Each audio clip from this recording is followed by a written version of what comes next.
जय हिंद दोस्तों, आज हम ज्योग्राफी कड़ी को आगे बढ़ाते हुए आज हम देखेंगे झारखंड में अफवाह प्रणाली। बहुत इंपॉर्टेंट टॉपिक होगा। यहाँ से बहुत अच्छा क्वेश्चन पूछा जाता है। कोई भी एग्जाम झारखंड में देंगे तो 4 से 5 क्वेश्चन यहाँ से पूछा जाता है। इसके पहले हम भूगर्भिक संरचना झारखंड का बता दिए हैं, उसके बाद धरातलीय स्वरूप भी बता दिए हैं, नदी पहाड़ पर्वत भी हम पढ़ा दिए हैं। अगर आप नहीं देखे होंगे तो देख लीजिएगा, ये सब पढ़ाया हुआ है। अब नेक्स्ट पार्ट हम देखते हैं झारखंड में अफवाह प्रणाली। आप पूरा लिख के पढ़ाने वाले हैं। आप लोग अपना फीडबैक जरूर दीजिएगा, इस तरह से पढ़ने में आप लोग को कैसा लगता है। पूरा तरीका से लिख कर पढ़ाने वाले हैं। तो चलिए हम स्टार्ट करते हैं झारखंड में अफवाह प्रणाली। इसमें हमको देखना क्या क्या है, यहाँ पर आपको बताने का प्रयास करते हैं। देखिए, सबसे पहले तो यहाँ पे झारखंड में जो नदियाँ हैं इसको देखेंगे। ठीक है, आप लोग सब लिखते भी चलिएगा। और इसके बाद हमको चलना है जलप्रपात। ठीक है, जलप्रपात बहुत इंपॉर्टेंट रहता है।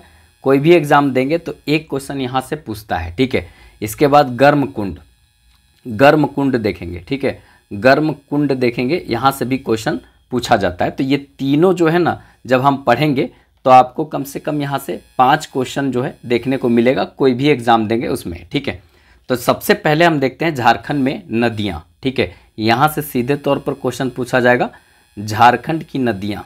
ठीक है, झारखंड की नदियाँ बहुत अच्छे से लिखना है, समझते हुए चलना है। बीच में बहुत सारा साउंड आवाज़ हो रहा था, जिसके कारण हम थोड़ा सा क्लास नहीं दे पाए थे। अब हम क्लास को कंटिन्यू रखेंगे। ठीक है, तो झारखंड की नदियाँ। अब झारखंड की नदियाँ का बेसिक बात 1-2-4 जानना जरूरी है कि यहाँ की नदियाँ जो है उसमें सालों भर पानी नहीं रहता है। ठीक है, सालों भर देखा जाए, सालों भर जो है जल नहीं होता है। अब जल क्यों नहीं होता है सालों भर? इसलिए जल नहीं होता है यहाँ पे कि ये नदियाँ जो है पठारी नदियाँ हैं। ठीक है, पठारी क्षेत्र से निकलती है, पठारी क्षेत्र से निकलती है। अब पठारी क्षेत्र से निकलने वाली नदियाँ में सालों भर पानी नहीं होता है। ठीक है, कुल मिला के झारखंड एक पठारी क्षेत्र है। 90% जो है यहाँ पर आपको छोटा नागपुर का पठार देखने को मिलेगा भाग पर। तो यहाँ से जितनी भी नदियाँ निकलती है उसमें सालों भर पानी नहीं होता है। कुल मिला के आपको थोड़ा सा ये बात को ध्यान में रखना है, यहाँ से अच्छा क्वेश्चन देखने को मिलेगा। ठीक है, तो एक बात हो गया कि सालों भर पानी जल नहीं होता है यहाँ की नदियाँ में, पठारी क्षेत्र से निकलने वाली नदियाँ होती है। बरसात में देखा जाए, बरसात में यहाँ की नदियाँ जो है उफान पर होती है। ठीक है, उफान पर होती है, उफान पर होती है। याद रखेंगे, बरसात में यहाँ की नदियाँ उफान पर होती है। गर्मी के समय में सूख जाती है, गर्मी में पूरी तरीक़ा से सूख जाती है। ठीक है, सूख जाती है, यहाँ पे पानी नहीं होता है। याद रखेंगे, ये सब बेसिक बात हुआ यहाँ की नदियाँ से। यहाँ से क्वेश्चन नहीं पूछा जाता है। ठीक है, सिंपली जो है एक इम्पॉर्टेंट बात होता है कि झारखंड में एकमात्र नदी आपको मिलेगा सोन। ठीक है, सोन नदी, इसमें पानी जो है वो सालों भर देखने को मिलेगा। ठीक है, सालों भर जो है पानी मिलेगा, सालों भर पानी मिलेगा यहाँ पे, मतलब जल आपको मिलेगा सालों भर। ये सोन नदी आपको पता होगा विंध्याचल पर्वत की श्रृंखला से निकलती है और झारखंड और बिहार के बीच जो है ये 45 किलोमीटर की सीमा बनाती है और फिर उत्तर की ओर मुड़ती है और ये गंगा नदी में जाकर के मिल जाती है। डिटेल से बताएंगे, बस इतना ही ध्यान में रखना है कि सोन नदी जो है इसमें सालों भर जल होता है। ठीक है, याद रखना है। एक और इम्पॉर्टेंट है नदी, मयूराक्षी नदी। ठीक है, याद रखना है, मयूराक्षी। वैसे सब नदी जब डिटेल से पढ़ाएंगे तो वहाँ पर बताएंगे। ठीक है, मयूराक्षी नदी को मोर नदी भी बोलते हैं, मोर नदी भी बोला जाता है। इसमें जो है नौका गम्य किया जाता है, नाव जो है नाव चला सकते हैं, मतलब नाव चल सकता है इसमें, क्योंकि इसका पानी उस तरह से शांत होता है, नाव यहाँ पे चलाया जा सकता है। तो ये 2 क्वेश्चन पूछता है कि झारखंड के क्षेत्र की कौन सी ऐसी नदी है जिसमें सालों भर पानी होता है, तो सोन नदी हुआ। और झारखंड की कौन सी नदी है जिसमें नौका गम्य किया जा सकता है, नाव चलाया जा सकता है, तो ये मयूराक्षी नदी हुआ। ठीक है, एक ये इम्पॉर्टेंट हुआ। और सबसे देखिए एक जो है गंगा नदी। ठीक है, गंगा नदी जो साहेबगंज के क्षेत्र में आपको देखने को मिलेगी। अब ये गंगा नदी जो है ये थोड़ा सा पार्ट झारखंड से होकर के प्रवाहित होती है। इसमें भी देखा जाए तो सालों भर पानी होता है, लेकिन आपको ये बस यही दिमाग में रखना है। थोड़ा सा यहाँ पे एक मल्टी मॉडल टर्मिनल भी बना हुआ है, हम डिटेल से बताएंगे। ठीक है, तो ये इम्पॉर्टेंट है, इसीलिए हमारे यहाँ गंगा मिशन भी चलता है, क्योंकि गंगा नदी हमारे से होकर के गुजरती है, 5 राज्यों से होकर के गुजरती है, उसमें से हमारे यहाँ से भी गंगा नदी गुजरती है। तो इसको थोड़ा सा ध्यान में रखेंगे। तो ये जितना भी बात हुआ ये बेसिक बात हुआ। अब यहाँ पे बात होता है कि जो झारखंड की नदियाँ हैं, झारखंड की नदियाँ हैं उसको हम प्रवाह के दृष्टि से कैसे बांटते हैं, ठीक है, प्रवाहित कैसे होती है, प्रवाहित कैसे होती है, इसको हम यहाँ पर चलेंगे। तो देखिए मुख्य रूप से देखेंगे तो इस तरह से हम देखेंगे। तो यहाँ पे सबसे पहले उत्तर की ओर प्रवाहित होने वाली, ठीक है, उत्तर की ओर प्रवाहित होने वाली नदी, ठीक है, प्रवाहित होने वाली नदी, याद रखना है, उत्तर की ओर प्रवाहित होने वाली नदी जो उत्तर की ओर प्रवाहित होती है। और एक नदी जो है यहाँ पे दक्षिण भी लिख सकते हैं, दक्षिण, और एक यहाँ पे पूर्व, दक्षिण पूर्व की ओर प्रवाहित होने वाली नदी, ठीक है, प्रवाहित होने वाली नदी। तो याद रखना है दक्षिण पूर्व की ओर प्रवाहित होने वाली, दक्षिण में भी कुछ नदियाँ सीधे जाती है, कुछ नदियाँ पूरब में भी जाती है, और इस ओर प्रवाहित होने वाली नदी। तो यहाँ पर हम पूरा दोनों पार्ट को अच्छे तरीक़ा से देखेंगे। देखिए सबसे पहले जो है यहाँ पर बात करते हैं उत्तर में प्रवाहित होने वाली नदी, ठीक है, उत्तर में प्रवाहित होने वाली, उत्तर की ओर प्रवाहित होने वाली नदी, प्रवाहित होने वाली, ठीक है। अब यहाँ पर थोड़ा सा जान लेना है, उत्तर की ओर प्रवाहित होने वाली नदी में से कभी कभी पूछता है कौन सा नदी उत्तर की ओर प्रवाहित होती है, तो ऐसे क्वेश्चन पूछेगा तो इसको एकदम थोड़ा ध्यान से देख लेना है। जैसे एक हो जाएगा सोन नदी, ये सोन नदी उत्तर की ओर प्रवाहित होती है, हम बताएंगे कि कहाँ से कैसे प्रवाहित होती है जब डिटेल से पढ़ाएंगे तब, ठीक है। इसके बाद होता है यहाँ पे उत्तरी कोयल नदी, उत्तरी कोयल, ठीक है, कोयल, हम कोना से शुरू कर रहे हैं, उत्तरी कोयल, तो ये नदी हो गया एक यहाँ पे पुनपुन नदी हो गया, पुनपुन नदी ये भी प्रवाहित होती है। इसके बाद यहाँ पर एक होता है आपका फल्गु नदी, ठीक है, फल्गु नदी, इसके बारे में भी बताएंगे, ठीक है। उसके बाद चानन नदी ये भी होता है। तो ये सब नदियाँ उत्तर की ओर प्रवाहित होती है, सोन, उत्तरी कोयल, पुनपुन, फल्गु और उसके बाद चानन, ये उत्तर की ओर प्रवाहित होने वाली नदियाँ हैं। मतलब अगर ये झारखंड है, ये अगर थोड़े देर के लिए हम देखें तो ये झारखंड है, तो झारखंड में ये उत्तर की ओर प्रवाहित होने वाली नदियाँ हैं। जैसे सोन नदी ऐसे जाके चली जाती है, फिर उत्तरी कोयल नदी यहाँ से ऐसे निकलती है, तो ऐसे जा कर के यहाँ पे पलामू क्षेत्र में सोन नदी में मिलती है, ठीक है। उसके बाद पुनपुन नदी जो है इसी ओर ऐसे प्रवाहित होती है। फिर फल्गु नदी जो है ये चतरा साइड से होकर के ऐसे गुजरती है, तो ये आगे बिहार में प्रवाहित होती है। चानन नदी इसी साइड में प्रवाहित होती है, आगे बढ़ती है। तो मेरे कहने का मतलब है ना कि ये सब उत्तर की ओर प्रवाहित होने वाली नदी, एग्जैक्ट लोकेशन हम नहीं बता रहे हैं, एक अनुमान से बता रहे हैं, ठीक है, ध्यान में रखना है। मतलब उत्तर की ओर, ये उत्तर हो गया, उत्तरी भाग हो गया जहाँ बिहार है ये। अब अगर बिहार में देखेंगे उत्तर की ओर प्रवाहित हो रही है, तो यहाँ से एक नदी ऐसे होकर के गुजरती है और साहेबगंज से ऐसे मुड़कर जाती है, ये है गंगा नदी, ठीक है। तो ये गंगा नदी है, इसका मतलब जितना उत्तर की ओर प्रवाहित होने वाली नदी है वो कहीं ना कहीं जाकर के गंगा से मिलेगी या गंगा की सहायक नदियाँ से मिलेगी। तो आपको ये थोड़ा सा बात ध्यान में रखना है, अच्छा क्वेश्चन यहाँ से पूछा जा सकता है। तो ये नदियों को हम पढ़ेंगे, कुछ और नदी को पढ़ेंगे, ठीक है। इसके बाद अब बात यहाँ पे किया जाए तो थोड़ा सा देख लेंगे, एक पूरब की ओर, पूर्व की ओर, और या तो यहाँ पे बात करेंगे दक्षिण की ओर, ठीक है, दक्षिण की ओर प्रवाहित होने वाली नदी, दक्षिण की ओर और प्रवाहित होने वाली नदी, प्रवाहित होने वाली नदी। तो ये दक्षिण की ओर और पूर्व की ओर प्रवाहित होने वाली नदी में कौन सी नदी है, इसको यहाँ देखना बहुत ज़रूरी है, ठीक है। जैसे दामोदर नदी बोलेंगे, ठीक है, दामोदर, दामोदर, ये दामोदर नदी कहाँ पूर्व की ओर प्रवाहित होती है, ठीक है।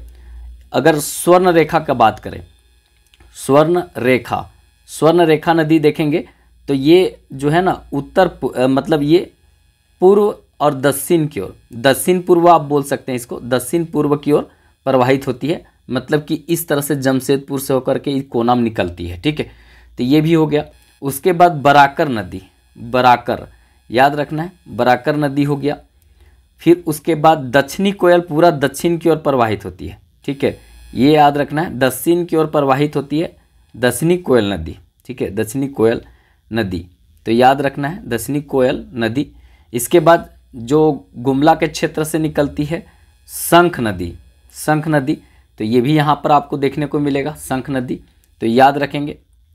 इसके बाद मयूराक्षी नदी, मयूराक्षी सबसे ज़्यादा जो है दक्षिण और पूरब की ओर ही प्रवाहित होने वाली नदी झारखंड में मिलेगा, तो इसको सबको याद रखना है। ये सब मेन नदी हो गया। दामोदर नदी, स्वर्णरेखा नदी, बराकर नदी, उसके बाद दसनी कोयल नदी, शंख नदी, मयूराक्षी नदी, ये सब नदियां जो है ये आपको कहीं ना कहीं पूरब की ओर और दक्षिण की ओर प्रवाहित होते हुए दिखेगी। तो ये सब को थोड़ा सा ध्यान में रखना है, क्या कि यहाँ से अच्छा क्वेश्चन बन सकता है। ठीक है, देखिए सबसे पहले हम यहाँ देखते हैं झारखंड की, ठीक है, झारखंड की उत्तर की ओर, ठीक है, उत्तरवर्ती नदियाँ, झारखंड की उत्तरवर्ती नदियाँ या झारखंड की उत्तर की ओर प्रवाहित होने वाली नदियाँ। ठीक है, तो इसको हम यहाँ पर देखते हैं। देखिए झारखंड की उत्तर की ओर प्रवाहित होने वाली नदियाँ में कोना से चालू करते हैं, मैप भी बनाएंगे छोटे सा और थोड़ा सा समझाने का प्रयास करेंगे। ठीक है, सबसे पहले नंबर में, एक नंबर में लिखते हैं सोन नदी। ठीक है, सोन नदी। अब ये सोन नदी के बारे में हम थोड़ा विस्तार से यहाँ पे जानेंगे। सोन नदी के बारे में पूरा डिटेल से पढ़ेंगे। यहाँ से जितना भी क्वेश्चन बन सकता है वो सब यहाँ पे लेने का प्रयास करेंगे। ठीक है, तो सबसे पहले एक नंबर में बात होता है कि उद्गम स्थल, उद्गम। ठीक है, उद्गम मतलब होता है कि कहाँ से निकलती है, तो याद रखना है मेकांग, मेकाल पर्वत। ठीक है, मेकाल पर्वत याद रखना है, मेकाल पर्वत से निकलती है। ये कहाँ पर है? अमरकंटक, अमरकंटक, अमरकंटक, अमरकंटक की पहाड़ी से निकलती है ये नदी। कौन सी नदी? तो ये सोन नदी निकलती है और ये है कहाँ पर? मध्य प्रदेश। याद रखना है मध्य प्रदेश, अमरकंटक के क्षेत्र से ये नदी निकलती है, सोन नदी, इसका उद्गम होता है और उसके बाद ये झारखंड की ओर प्रवाहित होती है। ठीक है, अगर मैप बनाए तो नीचे थोड़ा सा बनाते हैं, देख लीजिएगा। यहाँ पर एक हम पहले झारखंड बनाते हैं, ये आपका झारखंड का हो गया मैप। ठीक है, ऐसा ही रैंडम बना रहे हैं, थोड़ा सा इसको आप लोग अच्छे से बनाइएगा। अब यहाँ पे हम थोड़ा सा अलग कलर से लिख कर बताते हैं। देखिए यहाँ पर जो है मैकाल पर्वत, ये मध्य प्रदेश हो गया, एमपी, और मध्य प्रदेश से ऐसे निकलती है और इस तरह से आगे बढ़ती है। और यहाँ पर अगर आप देखेंगे तो ये सीमा ऐसे बनाती है और यहाँ से मतलब नीचे जब देखेंगे पलामू साइड से आकर के और ऊपर की ओर मुड़ जाती है और इधर से जो गंगा नदी जाती है उसमें जाकर के मिल जाती है। तो कुल मिलाकर इस तरह से इसका यहाँ पे 45 किलोमीटर का सीमा बनाती है, मतलब झारखंड और बिहार के बीच में। जैसे देखिए ऊपर में बिहार है और नीचे ये झारखंड है, तो ये 45 किलोमीटर का सीमा बिहार और झारखंड के बीच में सोन नदी बनाती है और फिर जाके गंगा में जाकर के मिल जाती है, गंगा नदी में मिल जाती है। ठीक है, तो इसको थोड़ा सा याद रखना है। ये उद्गम स्थल के बारे में बताएं। अब यहाँ पर थोड़ा बात आ जाता है, आगे चलते हैं। ठीक है, आगे यहाँ पर है मुहाना। मुहाना का मतलब होता है कि कहाँ मिलती है। मुहाना जो है ये नदी कहाँ पर अंतिम रूप से गिरती है, मतलब इसका अस्तित्व समाप्त हो जाता है, मतलब इससे बड़ी नदी का अस्तित्व हो जाता है। तो ये गंगा नदी में मिलती है, गंगा नदी में मिलती है, याद रखना है। दानापुर के समय, दानापुर जो है जगह है, यहीं पर इसी के पास पटना में मिलती है। दानापुर के पास जो है पटना में मिलती है, पटना में मिलती है, याद रखना है, पटना में मिलती है। दानापुर के पास जो है पटना में ये गंगा नदी मिलती है। चलिए आगे हम यहाँ पर देखते हैं, सीधे तौर पर यहाँ से भी क्वेश्चन पूछा जाएगा। कुल लंबाई, ठीक है, कुल लंबाई इसका कितना है? यहाँ पे कुल लंबाई अगर पूछा जाए तो याद रखना है इसका लंबाई जो है वो 784 किलोमीटर है। ठीक है, 784 किलोमीटर। कभी कभी क्वेश्चन पूछ देता है, इसीलिए याद रखिएगा। एक बार एग्जाम में इसका अपवाह तंत्र पूछ दिया था, अपवाह क्षेत्र पूछ दिया था, अपवाह क्षेत्र, याद रखिएगा। अपवाह क्षेत्र इसका पूछा था, तो याद रखना है 9030। ठीक है, 9030 वर्ग किलोमीटर में इसका फैला हुआ है अपवाह क्षेत्र, तो इसको थोड़ा सा याद रखेंगे। ठीक है, और सहायक नदी इंपॉर्टेंट होता है, सहायक नदी, सहायक नदियाँ। अब सहायक नदियाँ 1 2 4 जरूर याद रखिएगा। लेकिन इसका मेन एक सहायक नदी जो है हमारे यहाँ जो बार बार पूछता है, उत्तरी कोयल। ठीक है, उत्तरी कोयल, इसके बारे में अभी डिटेल से पढ़ेंगे इसके बाद। उत्तरी कोयल, उत्तरी कोयल जो नदी है वो मुख्य सहायक नदी है किसका, तो ये आपका सोन नदी का। देखिए उत्तरी कोयल ये रांची वाला जो पिस्का वाला क्षेत्र से ऐसे निकलती है और ऐसे करके आगे बढ़ती है, इस तरह से सोन नदी में मिलती है। इस प्रकार से आप देख सकते हैं यहाँ पे सोन नदी मिल रही है, तो ये सोन की एक प्रमुख सहायक नदी है उत्तरी कोयल नदी, याद रखना है। और झारखंड में संबंधित जिला अगर कभी पूछे कि संबंधित जो है क्षेत्र किससे संबंधित है, ये इसका मतलब ये अपवाद क्षेत्र इसका कहाँ तक है, तो याद रखना है संबंधित क्षेत्र कभी पूछे तो ये गढ़वा में सबसे पहले घुसती है, गढ़वा, और उसके बाद गढ़वा के बाद एक इम्पॉर्टेंट जगह होता है पलामू, तो पलामू भी घुसती है। तो याद रखना है गढ़वा और पलामू के क्षेत्र में इसका अपवाद क्षेत्र आपको देखने को मिलेगा, इस क्षेत्र में ये नदी फैली हुई है। ठीक है, अब इसका कुछ नाम देख लेते हैं, उपनाम, जहाँ से अच्छा क्वेश्चन बन सकता है। उपनाम, उपनाम क्या है इसका, तो याद रखना है उपनाम एक तो है सोनभद्र। ठीक है, सोनभद्र, सोनभद्र एक जिला भी है उत्तर प्रदेश में, जिससे गढ़वा का सीमा लगता है। उत्तर प्रदेश जो है हमारे यहाँ सीमा केवल गढ़वा से लगाता है, तो उसी का सोनभद्र जिला है जिसका सीमा लगता है। और एक और नाम है हिरण्यवाह, हिरण्यवाह, इस नदी का एक और नाम है हिरण्यवाह, और एक है सोनभद्र। सोनभद्र भारत का, ठीक है, देश का ऐसा जिला है, ठीक है, याद रखेंगे, ऐसा जिला है जो 4 राज्यों से सीमा बनाता है, 4 राज्यों से सीमा बनाता है, याद रखना है। मतलब सोनभद्र का सीमा जो है 4 राज्यों से लगता है। ठीक है, आप लोग बताएंगे कौन कौन राज्य से इसका सीमा लगता है। 4 राज्यों से सीमा लगाता है सोनभद्र, और ये उत्तर प्रदेश का एक जिला भी है।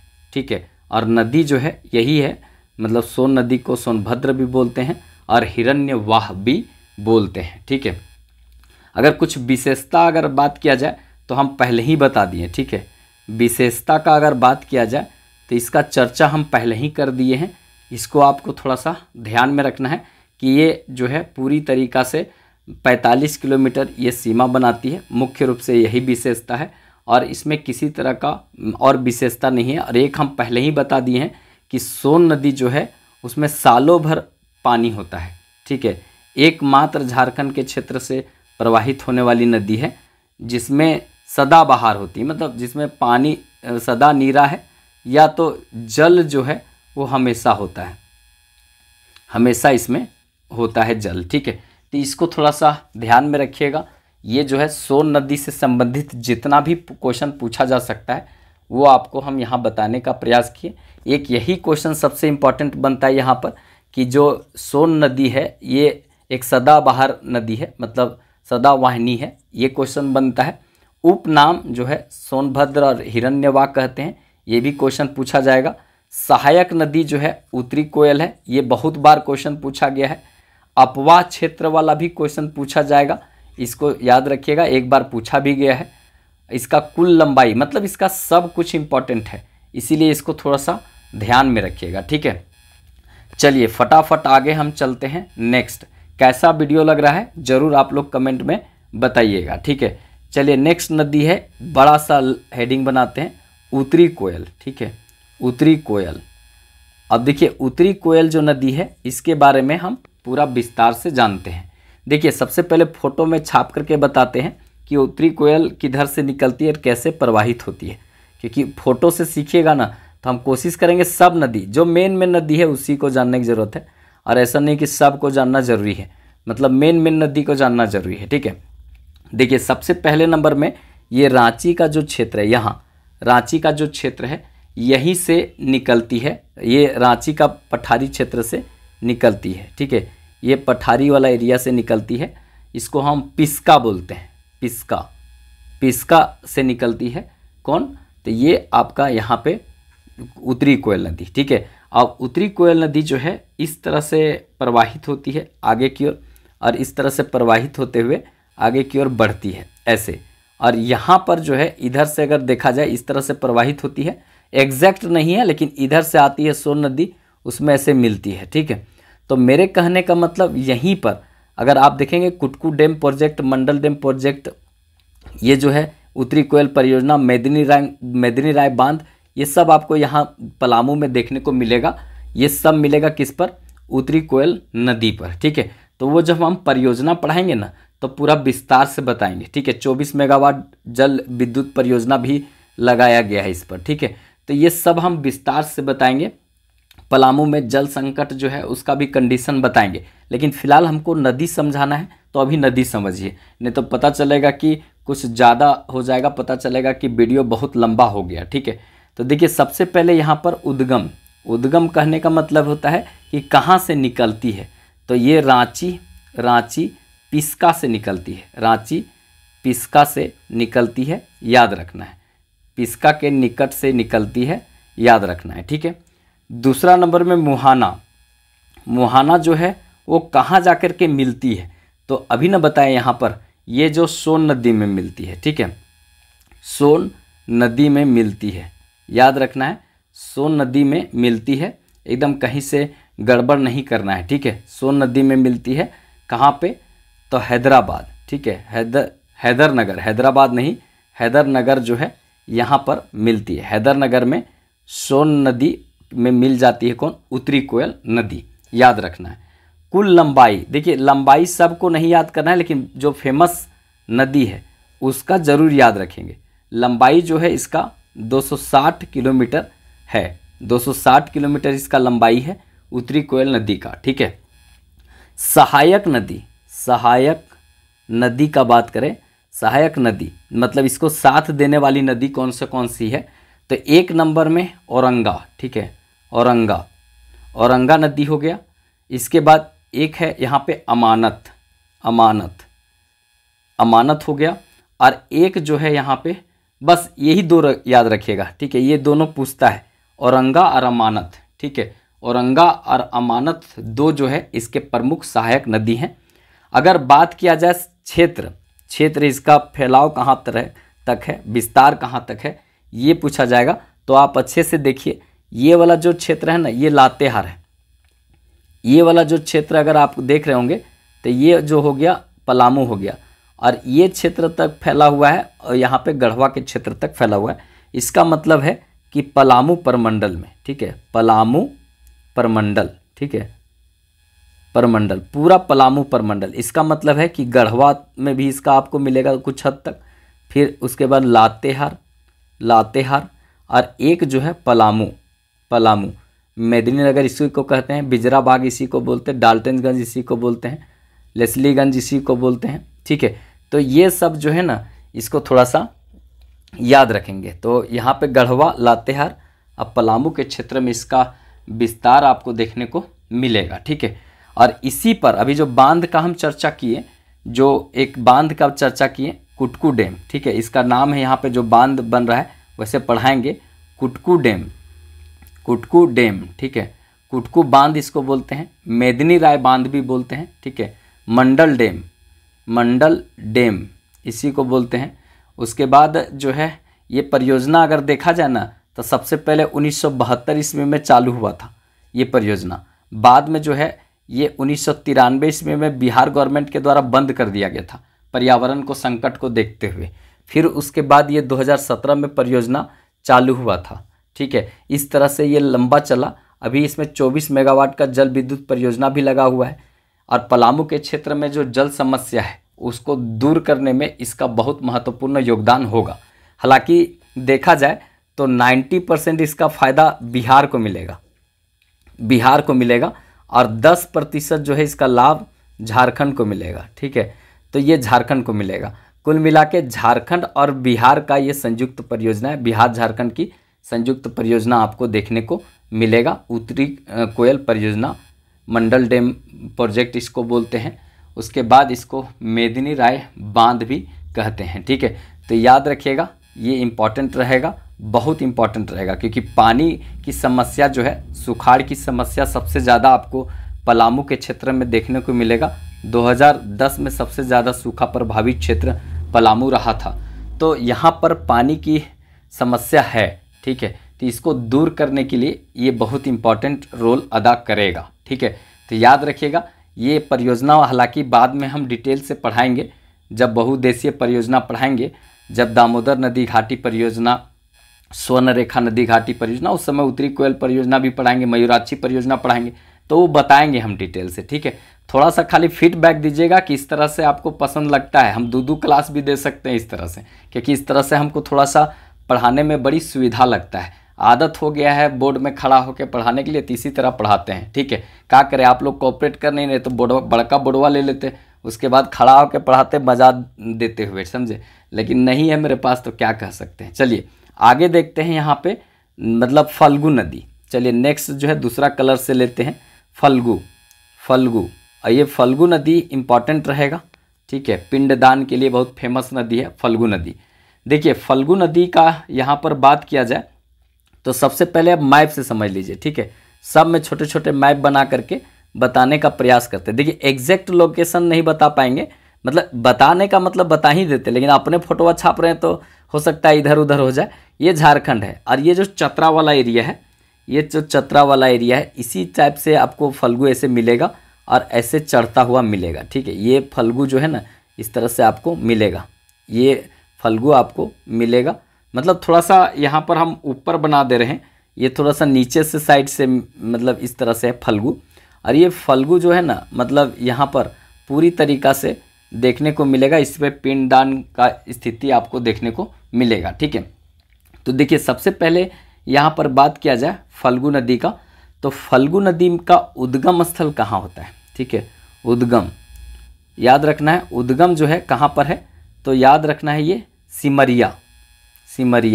अब सिमरिया कहाँ पर है, सिमरिया तो याद रखना है चतरा सिमरिया से होता है, चतरा सिमरिया से इसका उद्गम होता है।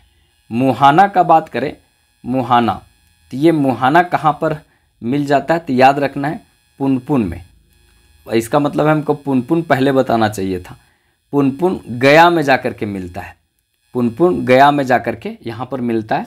कोई बात नहीं, इसके बाद हम पुनपुन बता देंगे। ठीक है, तो गया में पुनपुन में ये जाकर के मिल जाता है। ठीक है, अब इम्पॉर्टेंट क्या है इसका, सहायक। ठीक है, सहायक नदी कौन सा है, नदी ये इम्पॉर्टेंट है। सहायक नदी कौन सा है इसका, तो याद रखेंगे निरंजन। ठीक है, निरंजना इसको बोलते हैं, निरंजना, या तो हम मोहना निरंजना इसको बोलते हैं। ठीक है, मतलब इसका सहायक नदी जो है ना, ये कौन कौन है, निरंजना और मोहना है। मतलब कि इसीलिए नीलांजन भी बोलते हैं फल्गु को, याद रखना है, इसी नाम से भी पुकारा जाता है इसको। ठीक है, तो सहायक नदी जो है वो निरंजना और मोहना है, निरंजना और मोहना है। उपनाम इसका कौन सा है, तो याद रखेंगे इसका उपनाम है अंतःसलीला। ठीक है, सलीला याद रखना है, इसका उपनाम क्या है, अंतःसलीला। सहायक नदी निरंजना और मोहना, इसी को निरंजना को बोलते हैं लीलांजन। ठीक है, लीलांजन याद रखेंगे, लीलांजन बोलते हैं, उसको भी लिखा कीजिएगा।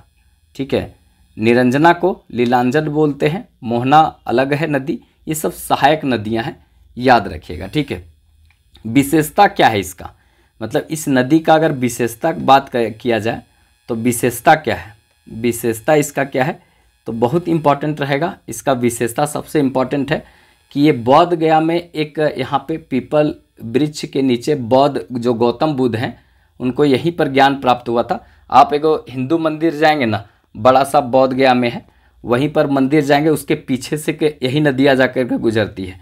ठीक है, तो बोध गया में आपको ये नदी, मुख्य जो मंदिर है, मुख्य मंदिर शायद उसको हिंदू मंदिर कहते हैं, बड़ा सा मंदिर है। ठीक है, उसके पीछे में जाएंगे ना तो वहाँ पे पीपल का वृक्ष है। आप पीपल का वृक्ष जो 7वीं पीढ़ी वाला लगा हुआ है, और वही वृक्षवा के पीछे में देखेंगे तो ये नदी है। हम भी गए हैं तो वहाँ देखे हैं, तो ये नदी है जहाँ पर गौतम बुद्ध को ज्ञान का प्राप्ति हुआ था। गौतम बुद्ध को क्या प्राप्त हुआ था, ज्ञान की प्राप्ति हुआ था, ज्ञान प्राप्त किए थे यहाँ से। तो इसको थोड़ा सा याद रखिएगा। और एक विशेषता इसका और इम्पॉर्टेंट हो जाता है कि जब पितृपक्ष होता है तो उस समय यहाँ पर जो है सब जो है पिंड दान करता है लोग, यहाँ पे पिंड दान करता है। तो याद रखेंगे पिंड दान के लिए सब लोग यहीं पर जाता है पितृपक्ष के समय में। और अस्थि विसर्जन भी यहाँ होता है। अस्थि विसर्जन मतलब समझे, जब आदमी को जलाया जाता है तो जो हड्डियाँ चुन करके कहाँ पर दफनाया जाता है, तो यहीं पर दफनाया जाता है। मतलब हड्डियाँ को चुन करके मतलब नदी में बहाया जाता है, यही फल्गु नदी में बहाया जाता है। ज़्यादातर लोग यहीं पर जाता है, बहुत लोग बनारस जाता है और कुछ लोग गंगा में जाता है। ठीक है, तो जहाँ जिसको अच्छा लगता है, किसी के पास क्षमता नहीं होता तो घर के बगल वाला नदियाँ में बहा देता है। तो ऐसा भी होता है, वो क्षमता पर डिपेंड करता है किसके पास कितना क्षमता है, तो उसी के अनुसार वो काम करता है। तो बहुत लोग जो है यहाँ पे फल्गु नदी में पिंडदान करता है, अस्थि विसर्जन भी करता है। ठीक है, ये याद रखिएगा, गौतम बुद्ध को यहीं पर ज्ञान की प्राप्ति हुआ था। ठीक है, तो ये इंपॉर्टेंट रहेगा, थोड़ा एकदम ध्यान में रखना है। चलिए इसके बाद पुनपुन नदी को समझा देते हैं, यहीं पर सटले समझा देते हैं पुनपुन नदी। ठीक है, पुनपुन नदी याद रखेंगे, ये नदी का नाम है, नदी है, नदी कौन सा है, पुनपुन। ठीक है, उद्गम स्थल अगर बात किया जाए, उद्गम स्थल, उद्गम कहाँ पर है इसका, मतलब कहाँ से निकलती है, तो पलामू से निकलती है। ठीक है, याद रखना है, पलामू से ये निकलती है। मतलब कि इसी के आसपास से आपको देखने को मिलेगा, ये जो है ना यहाँ से ऐसे निकल गई ऐसे, और ऐसे निकल करके आगे की ओर ऐसे प्रवाहित होती है। ठीक है, तो पुनपुन नदी जो है इसका उद्गम स्थल कहाँ पे है, तो ये पलामू है। याद रखेंगे, मुहाना कभी पूछे, मुहाना, तो मुहाना कहाँ पे है, गंगा नदी। ठीक है, गंगा नदी जो है इसका मुहाना है। ठीक है, गंगा नदी में जाकर के ये पुनपुन नदी मिलती है, याद रखना है। और ये इम्पॉर्टेंट है, फतुहा के पास मिलती है, कहाँ, फतुहा, फतुहा एक जगह है, यहीं पर फतुहा के पास जो है वो मिलती है, फतुहा के पास ये जाकर के मिलती है गंगा नदी में, कौन, पुनपुन नदी। और यही पुनपुन नदी की सहायक नदी एक प्रकार से है, ये जो एक प्रकार से देखा जाए इसमें जाकर मिलती है कौन सा नदी, तो इसके पहले हम बताए थे नीलांजन, लीलंजना या फल्गु नदी। ठीक है, ये इम्पॉर्टेंट रहेगा, इसको थोड़ा सा ध्यान में रखेंगे, इम्पॉर्टेंट रहेगा यहाँ पर। ठीक है, चलिए आगे देखते हैं। इसमें कुल इसका लंबाई कभी कभी पूछता है, कभी नहीं भी पूछता है। लंबाई देखिए इम्पॉर्टेंट नहीं है, लंबाई अगर लिख देते हैं भले, लेकिन इम्पॉर्टेंट नहीं है, लंबाई कभी ज़रूरत नहीं पड़ता है। एक दो को बड़का नदिया का याद रखिएगा और बाकी याद नहीं रखना है। 200 किलोमीटर इसका लंबाई है। सहायक नदी याद रखेंगे पुनपुन का। ठीक है, सहायक नदी, सहायक नदी कौन सा है, तो याद रखना है सहायक नदी, एक है दारधार, ठीक है, और एक है मोरहर, मोरहर। ठीक है, मोरहर, ये पूछ सकता है, दारधार और मोरहर। सहायक नदी दारधार मोरहर है, 200 किलोमीटर प्रवाहित होती है। मुहाना गंगा नदी है, उद्गम स्थल है पलामू, याद रखना है। ठीक है, सीधे तौर पर यहाँ से क्वेश्चन छपेगा, किसी तरह का भूलना नहीं है।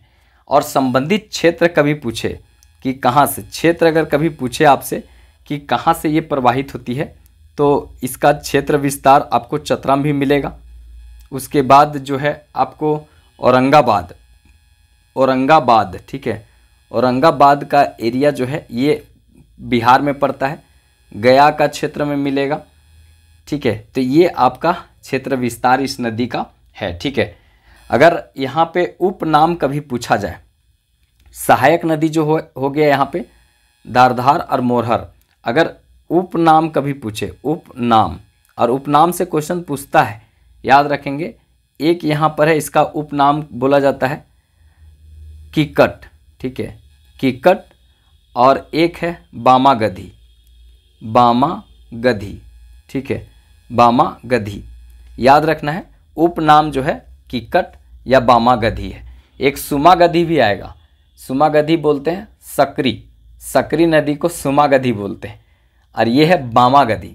ठीक है, याद रखना है, पुनपुन को कहते हैं बामागधी, और सकरी नदी आगे पढ़ाएंगे उसको कहते हैं हम लोग क्या, तो वो सुमागधी बोलते हैं। ठीक है, बस थोड़ा सा यही अंतर है, याद रखना है, कभी भूलने का नहीं है। ठीक है, तो ये आपका पुनपुन हो गया। राइटिंग कैसा लगता है, पढ़ाता है कि नहीं पढ़ाता है, कमेंट बॉक्स में बताइएगा। ये थोड़ा सा नया प्रयोग है। आप लोग का अगर पसंद इसी टाइप का लगेगा तो हम इस टाइप का बहुत सारा क्लास पढ़ा सकते हैं, ठीक है। और इस तरह का हमको पढ़ाने में बहुत अच्छा लगता है, क्योंकि लिख करके पढ़ाना जो होता है ना, उसका अलगे आनंद है, ठीक है। चलिए आगे चलते हैं, आगे नेक्स्ट नदी देखते हैं, सकरी, ठीक है। कभी कभी लेकिन ये चलता नहीं है, जैसे देखिए अभी नहीं चला, सकरी। अब ये सकरी नदी जो है ये इम्पॉर्टेंट रहेगा, सकरी नदी, इसके बारे में जानते हैं। यहाँ पे सकरी नदी के बारे में आपको उतना नहीं जानना है कि कहाँ से निकलती नहीं निकलती, लेकिन थोड़ा थोड़ा जान लीजिए। सबसे पहले इम्पॉर्टेंट है उद्गम। उद्गम मतलब है निकलती कहाँ से है, ठीक है। उद्गम जो है याद रखना है, ये जो है उत्तरी छोटा नागपुर के पठारी क्षेत्र से निकलती है। उत्तरी छोटा नागपुर, छोटा नागपुर के पठारी क्षेत्र से निकलती है, याद रखना है। और मुहाना, मुहाना, मुहाना कहाँ मिलती है तो ये भी याद रखना है, गंगा नदी में, गंगा नदी में मिलती है, गंगा नदी में मिलती है, याद रखना है, ठीक है। सबसे इम्पॉर्टेंट हो जाता है सहायता, मतलब सहायक नदी बोला जाए, सहायता क्या, सहायक नदियाँ। इसका सहायक नदियाँ जो है वो इम्पॉर्टेंट हो जाता है किऊल, किऊल एक इम्पॉर्टेंट हो जाएगा, और दूसरा हो जाएगा मोरहर, मोरहर, ठीक है, मोरहर। किऊल और मोरहर इसकी सहायक नदी है 2, ठीक है, याद रखना है। उपनाम, उपनाम याद रखना है। उपनाम इसका क्या है, सुमागधी, अभी बताए थे, बामागधी पुनपुन को करते हैं, सुमागधी इसको बोलते हैं, ठीक है। तो ये याद रखना है सुमागधी, ये रामायण में इसका नाम है, किसमें, रामायण में, ठीक है, रामायण में इसको कहा गया है सुमागधी, याद रखना है।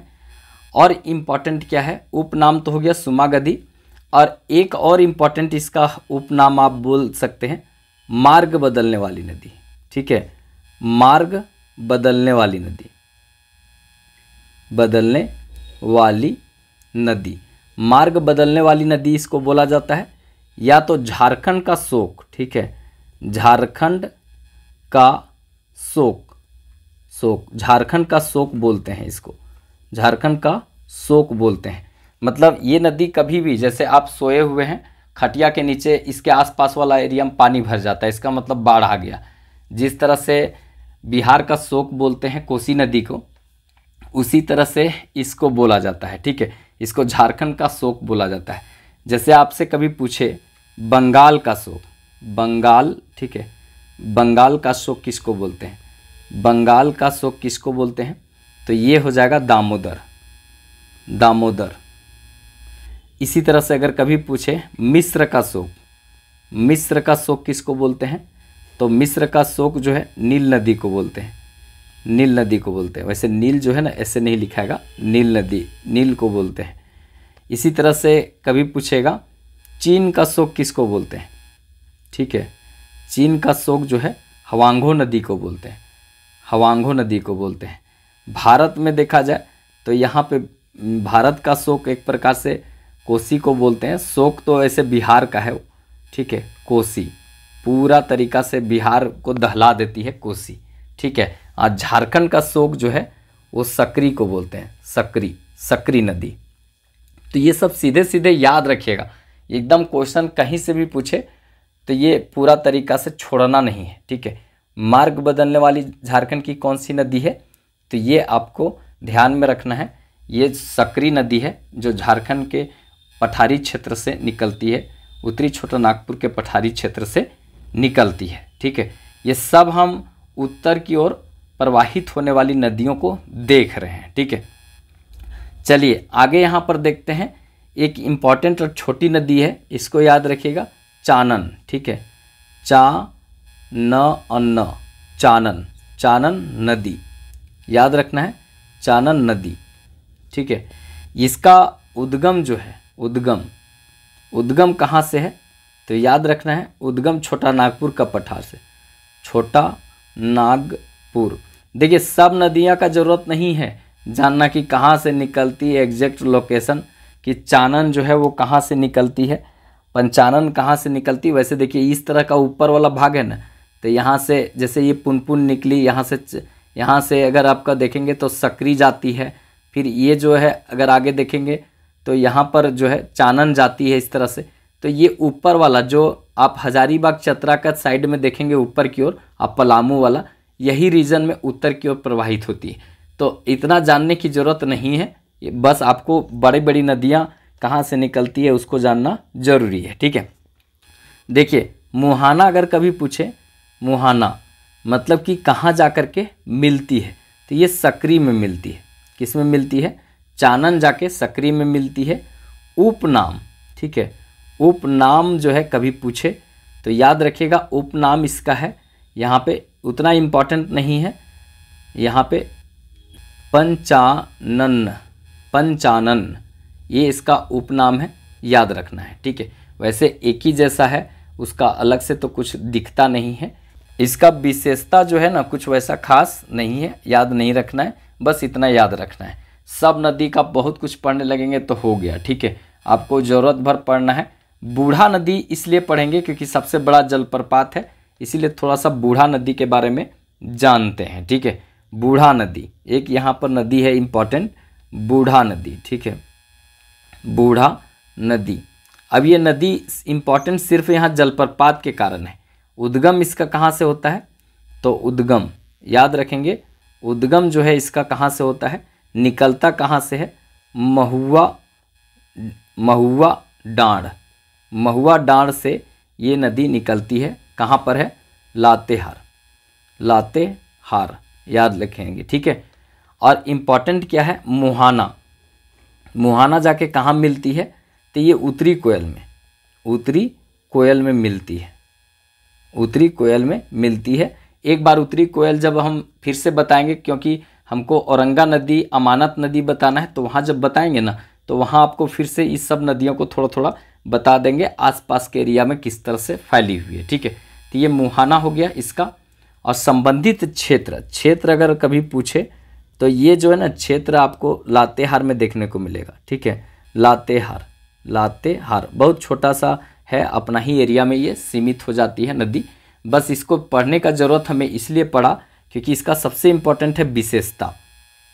विशेषता, विशेषता में क्या है कि यहाँ पर जो है सबसे बड़ा झारखंड का, ठीक है, झारखंड की, ठीक है, झारखंड की सबसे ऊंची, सबसे ऊंची जलप्रपात, ठीक है, या सबसे ऊंचा जलप्रपात, जलप्रपात ये आपको देखने को मिलेगा बूढ़ा घाघ।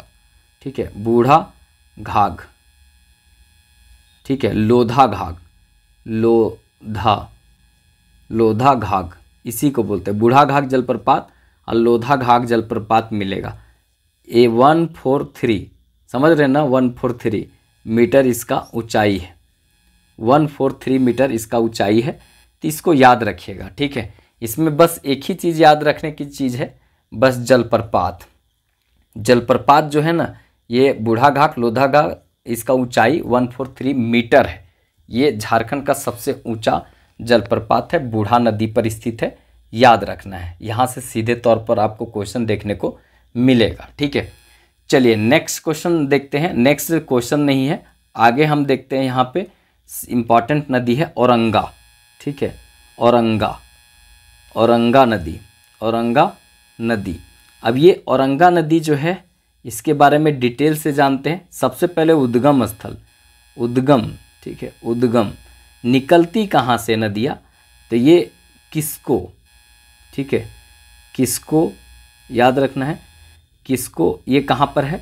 लोहरदग्गा में, लोहरदग्गा के क्षेत्र से निकलती है। किसको? लोहरदग्गा से निकलती है। अगर आप देखेंगे ना तो जैसे ये जो झारखंड है, एक थोड़ा सा अलग चीज़ यहाँ से हम बता देते हैं, इसको थोड़ा सा कर लीजिएगा, क्वेश्चन पूछ देता है किसको आया, इसीलिए हम करवा रहे हैं यहाँ पर। ठीक है, जैसे ये झारखंड है, ये आपका झारखंड वाला क्षेत्र है, तो यहाँ से जो बीच वाला एरिया से ऐसे करके निकलती है, इसको अलगे कलर से कर देते हैं, ऐसे करके निकलती है। ये जो है ना आपका कर्क रेखा है, कर्क रेखा है। तो कर्क रेखा जो है यहाँ पर जो है नेतरहाट के क्षेत्र से लातेहार में, लातेहार है, नेतरहाट के क्षेत्र से निकलती है। फिर उसके बाद यहाँ पे गुमला में है जो है वो गुमला के क्षेत्र में बिशुनपुर, गुमला बिशुनपुर से निकलती है। और ये जो लोहरदग्गा छूता है यहाँ पे लोहरदग्गा ये जो एरिया है ना, किसको लोहरदग्गा का किसको छूता है यहाँ पे। उसके बाद ये रांची का जो है ओरमांझी और कांके का क्षेत्र छूता है, रांची। उसके बाद यहाँ पर देखेंगे तो रामगढ़, ठीक है, रामगढ़ गोला, ठीक है, तो ये छूता है। तो आप अगर अच्छे से देखेंगे तो 5 जिला से होकर के कर्क रेखा गुजरती है, 5 जिला से होकर के कर्क रेखा गुजरती है झारखंड में। तो एक हो गया लातेहार, गुमला, लोहरदग्गा, रांची और रामगढ़, ठीक है। तो लोहरदग्गा का जो है किसको यहाँ से होकर के गुजरती है, और यही किसको के क्षेत्र में यहाँ से निकलती है कौन सा नदी, औरंगा नदी। तो इसको याद रखेंगे। इसके बाद बात यहाँ पर किया जाए मुहाना का, ठीक है। मुहाना मतलब कहाँ पर मिलती है, मुहाना। ये मुहाना जो है ना, इसका उत्तरी कोयल नदी है, इसका मुहाना उत्तरी कोयल नदी है, याद रखिएगा, ठीक है। उत्तरी कोयल नदी इसका मुहाना है यहाँ पर, ठीक है। उसके बाद सबसे इम्पोर्टेंट होता है सहायक नदी, ठीक है, सहायक नदियाँ आप लोग लिख सकते हैं, नदियाँ, हम तो नदी लिखते हैं कि जिसमें थोड़ा कम समय लगे। सहायक नदी में आपको इम्पोर्टेंट नहीं याद रखना है, बस धधारी, ठीक है, धधारी एक नदी है, और एक गोवा। देखिए गोवा जो है आपको देखने को मिलेगा, एक जलप्रपात है, गोवा जलप्रपात चतरा में है, ठीक है। ये जो चतरा में गोवा जलप्रपात है, गोवा जामदा, ठीक है। एक है गोवा, देखिए 3-4 चीज़ याद रखिएगा यहाँ पर। एक गोवा जो है ना, ये अभी हम बताएं, एक गोवा तो ये सहायक नदी हो गया, सहायक नदी किसका, तो ये हो गया आपका यहाँ पे औरंगा नदी का सहायक नदी हो गया गोवा। दूसरा गोवा क्या है, जल प्रपात है, गोवा जलप्रपात, ये कहाँ पर है, चतरा में है। और एक और गोवा है, गोवा जामदा कॉम्प्लेक्स, ये जो है मतलब पश्चिमी सिंहभूम में, ठीक है, पश्चिमी सिंहभूम में ये लो अयस्क का क्षेत्र है, गोवा जामदा कॉम्प्लेक्स। तो ये थोड़ा सा याद रखिएगा, एडिशनल बात। यहाँ से सीधे तौर पर क्वेश्चन कुछ भी पूछेगा, जलप्रपात पूछेगा तो आप नदियाँ को देख करके नहीं मार दीजिएगा कि ये गोवा नदी यहाँ पर है इस क्षेत्र में, तो यहाँ होगा, ये चतरा में है, ठीक है। तो इसको थोड़ा सा याद रखिएगा, इम्पॉर्टेंट रहेगा यहाँ पर, ठीक है, सीधे तौर पर क्वेश्चन छपेगा। उसके बाद एक और सहायक नदी इसका याद रखना है तो रख लीजिएगा घाघरी, ठीक है, क्योंकि अपर घाघरी, लोअर घाघरी ये सब लातेहार के क्षेत्र में आपको जलप्रपात भी मिलेगा, तो ये चीज़ याद रहेगा तब ना। घाघरी भी इसकी एक सहायक नदी है, याद रखना है, ठीक है। तो ये आपका यहाँ पर जो इम्पोर्टेंट बात हुआ इसको जाने। और थोड़ा सा एक बात और जानना है, क्षेत्र भी इम्पॉर्टेंट है कि कहाँ से कहाँ तक फैली हुई है। तो एक है लोहरदग्गा एक बात हो गया, दूसरा लातेहार, और तीसरा हो जाएगा पलामू। तो ये तीन जो है एरिया से होकर के गुजरता है कौन सा नदी, औरंगा नदी, ठीक है। तो औरंगा नदी जो है ये अगर आप एरिया देखेंगे ना, इस तरह से झारखंड अगर मान लेते हैं, थोड़ा सा अच्छे से बनाना पड़ेगा, छोटा सा बनाते हैं। देखिए अगर इस तरह से झारखंड है, वैसे टेढ़ा टूढ़ा हो गया, ये एरिया से निकलता है, लोहरदग्गा वाला एरिया से किसको से निकलता है, ऐसे होकर के। और यहाँ पर से जो उत्तरी कोयल नदी जाती है, ऐसे जाती है, तो यहाँ पर ही जा कर के मिलता है, ये औरंगा नदी है। तो इसको थोड़ा सा याद रखिएगा, ठीक है, औरंगा नदी कहाँ से निकलती है, कैसे बहती है, ठीक है। चलिए आगे चलते हैं। यहाँ पर नेक्स्ट और इम्पॉर्टेंट नदी है अमानत, ठीक है, अमानत, ये आपकी अमानत है, ठीक है, अमानत नदी। अब ये अमानत नदी के बारे में इम्पॉर्टेंट क्या जानना है, उद्गम स्थल कहाँ पर है इसका, मतलब कहाँ से निकलती है, उद्गम कहाँ से होता है, तो चतरा से होता है, इसका चतरा से होता है, मतलब हजारीबाग का पठार, ये पठार किसका है, तो हजारीबाग का पठार है, यहीं से ये निकलता है कौन सा नदी, अमानत नदी, ठीक है।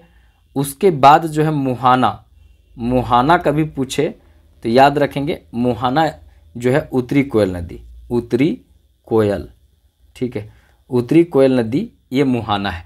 अभी जो है मेदिनीनगर में जाकर के यहाँ पे मुहाना बनाती है, मेदिनीनगर, मेदिनीनगर, मेदिनीनगर में ये मुहाना बनाता है, याद रखेंगे, ठीक है।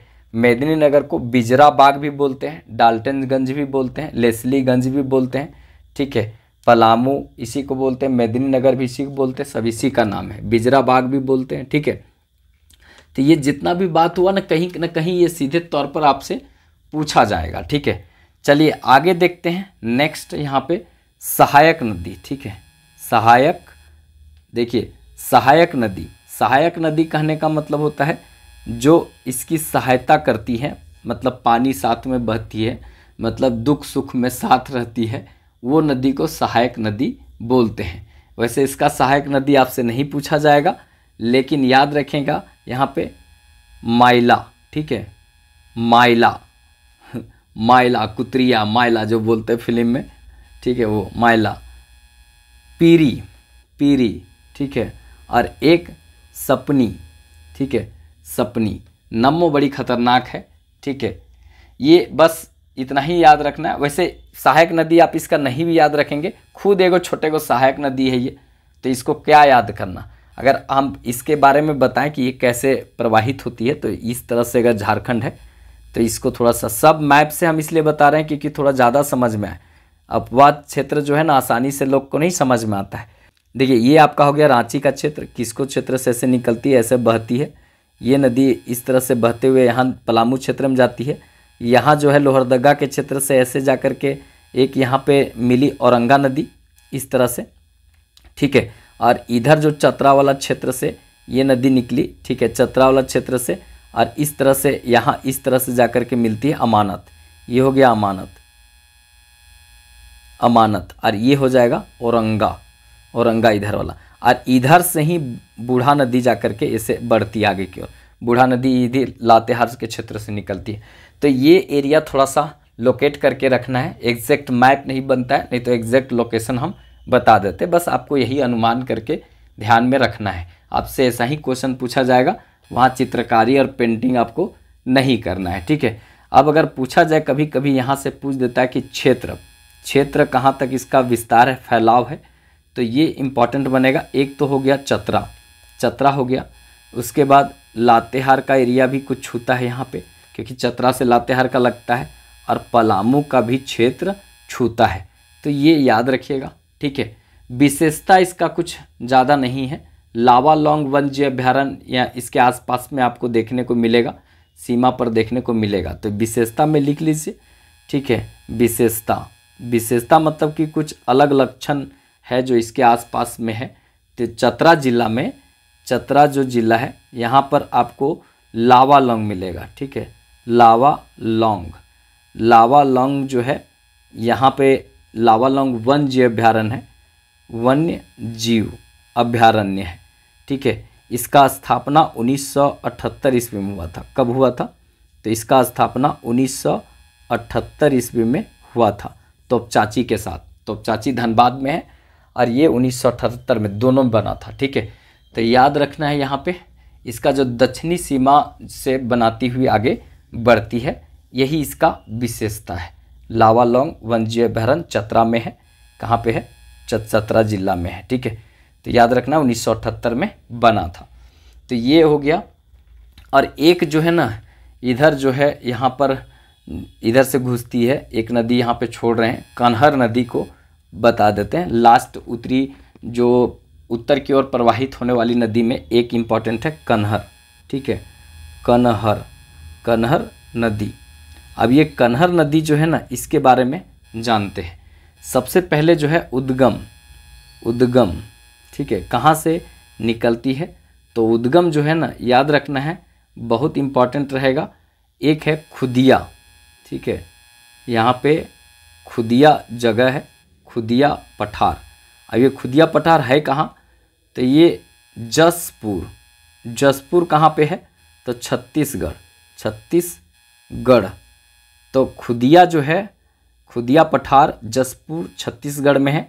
यहाँ से ये नदी का उद्गम होता है। मुहाना, मुहाना कहाँ ये जाकर के मिलती है, कहाँ जाकर के मिलती है, तो सोन नदी में मिलती है, सोन नदी में मिलती है, याद रखना है। इसका मुहाना है सोन नदी।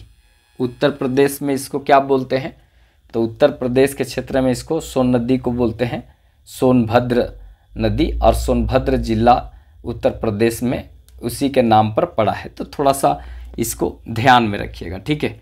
अब यहाँ पर बात किया जाए, इम्पॉर्टेंट रहेगा सहायक, ठीक है, सहायक नदी।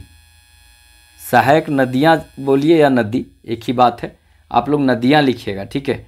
तो सहायक नदी देखिए हमको नहीं याद करना है, हमारे यहाँ निकल में निकलती है, तो कहाँ से हम इसको याद करेंगे, ज़रूरत नहीं है, ठीक है। एक याद रखेंगे हमी नाला, हमी नाला इसका सहायक नदी है। और एक यहाँ पर चना, ठीक है, चना, चना का खेती पलामू उलामू क्षेत्र में बहुत होता है। अरहर, चना, सरगुज्जा, फिर यहाँ पे जितना दलहन तिलहन सब होता है। सुरगुज्जा एक जिला भी छत्तीसगढ़ में है, ठीक है, जो झारखंड के क्षेत्र से लगता है वहाँ पे। तो ये याद रखना है, यहाँ पे कन्हर नदी इम्पॉर्टेंट है। और सबसे ज़्यादा इम्पॉर्टेंट होता है इसका क्षेत्र, क्षेत्र विस्तार, याद रखेंगे क्षेत्र। क्षेत्र से हमको ज़्यादा नहीं पूछा जाएगा, क्योंकि इसका जो है ना, मतलब एक तो छत्तीसगढ़ में प्रवाहित होती है, छत्तीसगढ़ में बहती है, निकलती वहीं से तो बहबे करेगी। फिर उसके बाद झारखंड का क्षेत्र भी छूती है। और एक है उत्तर प्रदेश का जो है सोनभद्र वाला एरिया, क्योंकि सोन नदी में मिलती है, तो ये हो गया। तो इस तरह से इसका क्षेत्र विस्तार आपको देखने को मिलेगा, ठीक है। अगर हमारे यहाँ घुसती, देखिए विशेषता, विशेषता में क्या इंपॉर्टेंट है, एक ही विशेषता इसका इंपॉर्टेंट है जो याद रखना है। जो हमारे यहाँ जो गढ़वा है, गढ़वा, गढ़वा से ये घुसती है। गढ़वा में एक प्रखंड है भंडरिया, ठीक है, भंडरिया जो प्रखंड है, भंडरिया प्रखंड यहाँ पे गढ़वा में है, यहीं से होकर के ये घुसती है, ठीक है, याद रखिएगा। जैसे ये आपका हो गया इस तरह से, ये जो एरिया है यहाँ पर जो है गढ़वा है, यहाँ गढ़वा में इस एरिया में एक भंडरिया प्रखंड है, ठीक है, यहाँ पे भंडरिया प्रखंड है, ठीक है। तो भंडरिया प्रखंड से, भंडरिया याद रखेंगे, भंडरिया प्रखंड से ये घुसती है, मतलब झारखंड में। तो ये क्वेश्चन पूछा गया है, तो इसको थोड़ा सा याद रखेंगे, ठीक है। और गढ़वा जिला में इसी नदी के नदी पर आपको देखने को मिलेगा, यहाँ पे इसी नदी पर आपको गुरसिंधु, ठीक है, गुरसिंधु, ठीक है, गुरसिंधु जलप्रपात, जलप्रपात, ठीक है। एक आपको बलचौरा जलप्रपात, बलचौरा, बलचौरा जलप्रपात, जलप्रपात, ठीक है, गुरसिंधु जलप्रपात, बलचौरा जलप्रपात। और एक है सुखल, सुखल दरी, ठीक है, सुखल दरी जलप्रपात, ठीक है, जलप्रपात।